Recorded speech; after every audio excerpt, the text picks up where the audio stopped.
చూస్తున్నాం అయోధ్యకు AP CM Chandrababu వెళ్తున్నారు. హైదరాబాద్ నుంచి చంద్రబాబు బయలుదేరి వెళ్లారు. ఉదయం 11 గంటలకు అయోధ్యకు ఏపీ సీఎం చేరుకోనున్నారు. 11:30కు బాలరాముడిని దర్శించుకోనున్నారు చంద్రబాబు.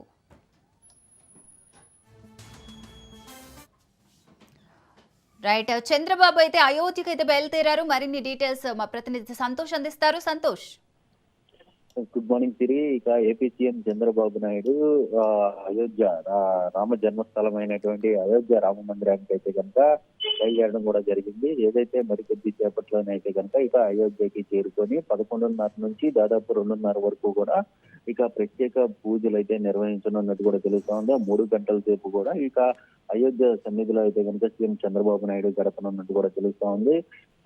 ఏదైతే ప్రధానంగా అక్కడ ఉన్నటువంటి అంశాలపై కూడా అక్కడ ఉన్నటువంటి డివోటీస్ అడిగి కూడా ఇటు ప్రత్యేకంగా అక్కడ ఏర్పాట్లపై అన్నింటినీ పరిశీలించే పరిస్థితులు కూడా కనబడుతున్నట్టు కూడా తెలుస్తా ఉంది. మరోవైపు చూసుకున్నట్లయితే కనుక ఈ రోజు సాయంత్రం తిరిగి అయితే విజయవాడకి చేరుకున్న అనంతరం కూడా ఈ నెల 30 నుంచి జనవరి 4వ తేదీ వరకు కూడా విదేశీ పర్యటన అనేది కూడా కొనసాగుతున్నట్టు తెలుస్తా ఉంది.